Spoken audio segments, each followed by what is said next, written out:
काल गुलेवाडी येथे हरिनाम सप्त्यामध्ये जे काही घडलं ते आपण सर्व संगमनेरकरांनी समजून घेतलं पाहिजे. संगमनेर तालुका एक अत्यंत शांततेचं बंधुभावाचं वातावरण असणारा तालुका आहे. विकासाची सातत्यानं वाटचाल करणारा हा तालुका आहे.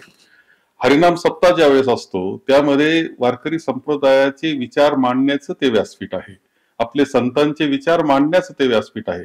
याच्या काही मर्यादा सुद्धा आहेत, याचे काही पथ्य आहेत आणि त्यामध्ये पथ्य हेच आहे की राजकारण इथे नको, कारण इथे सर्व राजकीय पक्षाचे आपण एकत्र व्यासपीठावर येत असतो. एक बंधुभावाचं वातावरण तिथे निर्माण होत असतं. असं असताना कालचे महाराज जे कोणी तथाकथित महाराज होते त्यांनी तिथे राजकारण सुरू केलं, राजकारण भाषण सुरू केलं.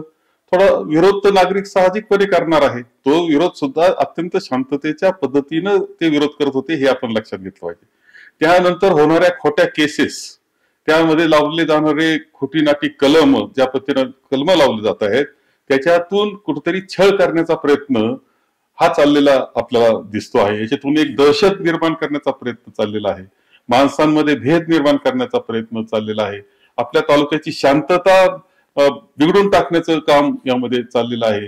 जो तालुका अत्यंत सुजलाम सुफलाम शांततेचा वाटचाल करणारा आहे, त्याचा विकास कसा मोडता येईल अशा काही शक्ती, विकास कसा मोडता येईल याच्या काही शक्ती प्रयत्न करतायत, त्याचा तो भाग आहे हे लक्षात घ्या.